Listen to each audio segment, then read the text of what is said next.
Always fun to catch up with Kevin Saunders. He's the head coach of the Gretna Hawks. We talked this past weekend. Hawks will take on William Campbell on Friday night down in Naruna. Coach Saunders once coached at William Campbell High School.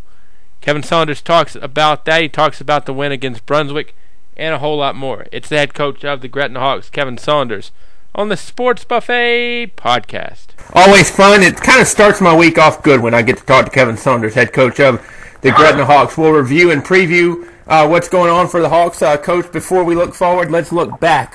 Brunswick brings in a very athletic team. We talked about that last week, and you guys get the victory. What did you see good in the game against Brunswick besides the result? We did some things well. We got better on offense. We ran the ball better than what we've done in the previous 4 games, and I felt good about that. The kids played hard. We're still making young mistakes and youthful mistakes, and we seem to be getting better. I mean, Brunswick's got a good football team. They're as athletic as anybody we've played, maybe more so than anybody we've played. And you had a bunch of kids that can run, and you got the kid that committed to Tech as a junior, and he's an outstanding player. And our kids battled, their best punches, and found a way to win. And those are good qualities, and a good football team. Do you feel like there could be an explosion game for Gretna? And what I mean when I say that is a game to where you guys put it all together and just blow somebody out of the water 55-0? It could happen. There's the potential there. Is it close? It's getting there. If we don't turn the ball over, and probably, in any of our games that, we gave 3 turnovers away against Alta Vista in the fourth quarter, and I'm not saying we'd have won because they got an awful good football team, but I think we'd have, had a better chance of having an opportunity to win. And then the other night we gave up, I think it was 2 turnovers that resulted in touchdowns. And, when you don't have much margin for error, you can't do those things. When you got a young team, you can't give up turnovers. And those are things that we've done, and we just got to get better at that. Dogwood District game this week back in the district schedule. And for those that don't remember or weren't born or whatever, you used to be the head coach at William Campbell. How much does it mean to you when you get to play the Generals nowadays? That's nice, going down there to play. It brings back a lot of memories. I have very fond memories of coaching William Campbell. It's, probably one of the best times I've had in my coaching career, was being there. And we were in a Seminole at that time, so that made it even better. We were Double A, playing way above our heads of what we were doing when I was there. So those things were, good. So I'm looking forward to it. I think most Gretna fans have always circled, Alta Vista and games like that on their schedule. Does Kevin Saunders circle one particular game each year? No, not really. There's a few games, I like better than others. But no, usually I don't circle many games on the schedule. And just been doing it such a long time. It's just one of them things that you just play each week. So some games mean more than others. But what types? Usually milestone wins mean stuff like, to get the team's 10th win is always important. That's hard to do, and those are big wins. And then, beating the schools in your county, I think, is a big thing, and beating schools in your district is next, and all that. And, and if you get to coach against somebody that's a friend of yours, who's a good friend of yours, you like beating them. It's like, playing your brother or whatever. Those are good games that you want to win. So you've done that too. Yeah, it's just because I've been around a long time, I think. So I think I've been coaching a very long time, probably longer than most people realize. So, when you coach that long, you get coached against guys that played for you and coached with you and that kind of thing. So it's fun. William Campbell has not won a game yet, and a lot of people say that, it can be cliche that they might be the best 0-6 team in the state. Based on your knowledge so far of the Generals, what impresses you about them? They got a good football team. I mean, they're well coached. Lockett kid, and Damien's a very good football player. I really like him. They play very, very hard. And, they haven't had any breaks. We're going to have to play, our best game to have a chance to win. Because, we're young, and like I said, our margin of error is very, very slim right now. So we're going to have to play a really good game to have a chance to win.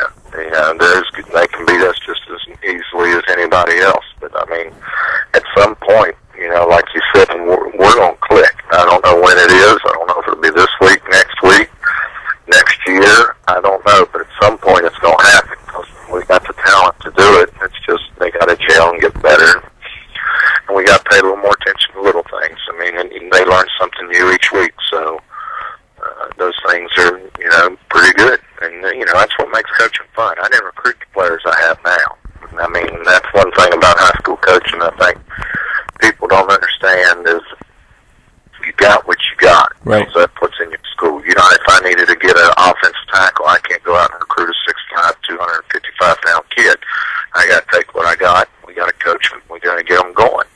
And, I mean, we got good players there. They're just young. Some of them, this has only been their 5th game of their high school career. So, I mean, that's a lot to be said. So, you know, we just got to keep playing. We're playing with what we got. We're finding ways to win. I mean, we're 3-2, and last year we were 4-1 at this point. So it's still, we're only a game off of what we were last year. And so, you know, I feel good about, you know, the progress of the team. I mean, I thought if we went 4-1, 3-2, I felt like the first 5 games of the year when we started the season, we were right on track. I still feel that way.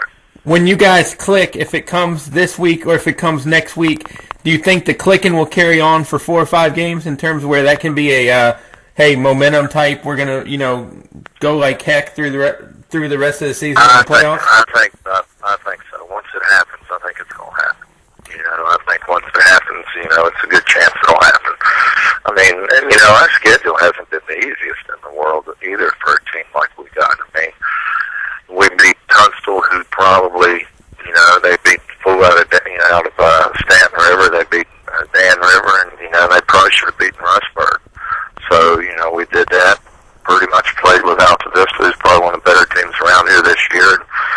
And you know, played with them, felt good about what we were doing till the 4th quarter, you know, that kind of thing. And, you know, Brunswick's a double-A team that, you know, had a lot of numbers, a lot of kids can play, and you know, people don't realize, I don't think that how athletic Brunswick is. I mean, they won the last, I guess, 3 double-A state championships in basketball. I mean, they're athletic as anybody that will play all year. They're as athletic as Essex, maybe even more so. And then, you know, we opened the year with Essex, who, you know, just won 89-0 on Friday. I mean, they just assaulted everybody the whole year so far. So, you know, I think that's helped us in some games that our kids have battled and done things with. Does the message have, you know, Brunswick was a weird game just because it's a non-district game thrown kind of in the little bit of the middle of the district schedule. Does the message against Brunswick and the message against, say, William Campbell this week, is it different going into the game to your guys? Yeah, they got a little better focus. I mean, plus it was homecoming last week, and, you know, that was news for some of the kids. And, you know, you play up to this the week before, and then you play Brunswick, and I think they probably had about 25 people in their stands. So, I mean, that's a huge difference. You know, we had a good crowd, but they didn't bring anybody. So, you know, those are things that our kids are having to learn to play with. I mean, that's all, everything is new to these guys for most part. I mean, they were on the team last year, yes, but when you're on the team and then when you are the team, it's kind of easier to sit there on the sideline and watch everybody else make plays. Now, when it's your turn, you know, it's handle it different, do things different. So, you know, it's all a learning experience and growing pains and all that. And I think, you know, we've handled it fairly well. For example, Alta Vista's got a young team, and, you know, truthfully, there's no way they should have lost to James River, but, you know, they did. And that's just one of the things, you know, they learned from that. And that's why I think they're a good football team. And what they do there, and Charnas has been through it, it's just part of growing pains that you have sometimes. And, you know, I've been coaching a long time, and sometimes you have no idea what a 15-year-old kid is going to do any day of the week. It's a different type of machine. They're not always thinking about what they're supposed to be doing. Sometimes they'll get lost during a game on what they're supposed to be thinking about. It just happens. And it's just, you know, something you got to deal with. Well, I want to talk about keys to the game, but before I do, real quick, I got a question for you that I was talking with Brad Bradley about the other night. Correct me if I'm wrong. You're from Radford, and you played high school football at Radford for Norm Lindenberg, correct? Correct. You and Norm Lindenberg are not similar based on what I know in terms of a whole lot. Would you say Norm Lindenberg is a player's coach, and are you a player's coach?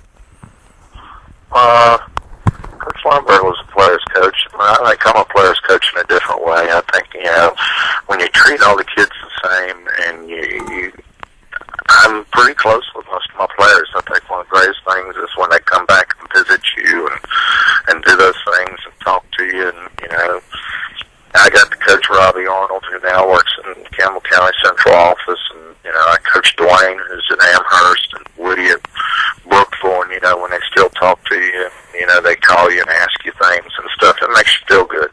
And, you know, I've always felt like I've been a player's coach. I don't, you know, I always have, I'm more of a behind-the-scenes player coach than I am, I guess, anything else. I really don't care if people know what I do for them, because that's between me and them. And, you know, whatever the fans think, you know, that's like anything. They can think all they want. That's why they pay their money to get into the game. But as far as my players are concerned, that's all I care about, what they think. And then most of them can come talk to me and tell me, and, you know, a lot of times when I talk to them, we don't always talk about football. I mean, they all got my cell phone. They've called me, and all my players in the past have my cell phone. The only reason I was asked to get on Facebook or whatever it is some of the players wanted to stay in touch with me, and that was easier for them to do. So now I've done it. So that's just the way it is. Wow, I don't feel nearly as special now having your Facebook friendship and your phone number. I mean, you got both of them, so you ought to feel pretty good. I mean, not everybody can get it, but my players get it, and that's one of the things I will say. Most of my players have it. My former players have had it. Like Nick Miller's in San Diego with the Marines, and he texted me the other day and said hello. And D. Jefferson, who, you know, has played for me here, he's texted me, and then I've got kids from J.J. Kelly that call, and I've had them come up to games and stood on the sideline, and, you know, those things are good. That's what makes coaching the reason you do it, because it's sure in the money.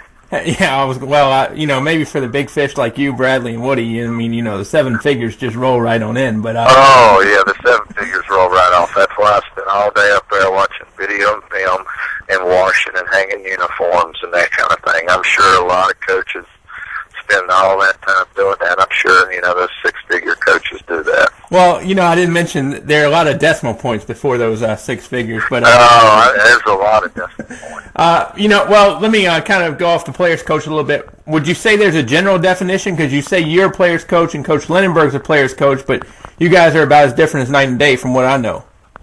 We are, but I grew up right across the street from him, and I played for him, and then I coached for him, and, you know, you take things from everybody that you coached with and you played for. You always try to take different things from each one of them. I mean, I was fortunate enough to be a graduate assistant at Virginia Tech with Coach Beamer, and spent some time, you know, there. Got pretty close with Bud and those guys. So you try to take everything from different coaches, and you try to learn how to do things. I mean, nowadays things are so much different than when I was in school and playing for Coach Lindenberg than what it is now. There's no social media when I was in school. No cell phones, none of that. So anything that happened at practice, and that was done. And the only way it got around town was by word of mouth and rumors and stuff. You know, somebody got hurt or somebody missed practice when we were growing up. You know, you just heard it through the grapevine. But now it's social media, and it's all over everything. Do you think guys like Norm Lindenberg, Steve Ragsdale, Willis White, and, you know, so forth and so on would be successful, though, in today's era, too? Yeah, they would be successful, but I don't know how successful. I think they were great coaches, and I think they coached, you know, all three of them coach a different way now. Mm-hmm. I mean, Ragsdale, you wore football equipment from, you know, the day as soon as you got on football practice on Monday, you wore it all the way till Friday. I mean, and you hit every day. I mean, you hit and were very physical. I was fortunate enough to sit down and spend some time with him and some guys who played for him and talk about what they've done in practice. I went down and spent a day with Willis White one time, and, you know, there's a lot of differences in the way people, you know, there's so many different ways to skin a cat. Coach Lundberg was one of the guys that, he didn't always have the greatest talent there at Radford, but he could always get guys to play way above their heads. I thought that was special about him. And Ragsdale never played football, which most people don't know, and he learned it, and he got really good at it. He could get those kids to play, and he did it a different way, and ran the single wing, which was unheard of. Willis was just so sound fundamentally and technique-wise that he was just very much better than much better coach than most people. So guys are all different, but they're all very successful. Nowadays, with all the stuff going on, you don't know how they could coach nowadays. It's just different. I don't think it would be fair to say how they could coach. Be fun to get in the time machine and see, though, one day. Before we get to the final thing, we'll kind of bring it full circle again. We talked about you being at William Campbell back in the mid to late 90s when I was in school, not to make you feel old or anything, but how different are you when you were a head coach at William Campbell as opposed to, now? Well, I think most of the kids will tell you I've mellowed, if you want to know the truth. The guys who played for me at William Campbell, they've been over and watched us play, and they've been to a couple practices, and they've told me I've gotten soft at old age. So I feel kind of bad that maybe I'm shortcoming some of these kids here at Gretna that I thought had been as tough on them as I used to be some of my other players. So they give me kind of a hard time about it. But a bunch of them will be there Friday. They usually are. They usually come to the Gretna game, and they come to see me when we play William Campbell, and that's good to see. Keys to the game: offense, defense, special teams. One area of each that gives you guys a victory. Well, bottom line is we got to quit our mental mistakes in all three phases of the game. If we do that, then we're going to have a chance to win. The next thing is we got to cut our turnovers out. We're in the negative category. I think last year we only had, for the season, 8 turnovers the entire 15 games. And we're way ahead of that this year. And we're in the negatives there, so we got to quit that. And then we got to tackle and block the line of scrimmage, and we got to tackle on defense. If we do those, then we'll have an opportunity to win the game against a good William Campbell football team. Coach, it's always a pleasure. Best of luck against the Generals. We'll talk to you soon. Thank you. I appreciate it.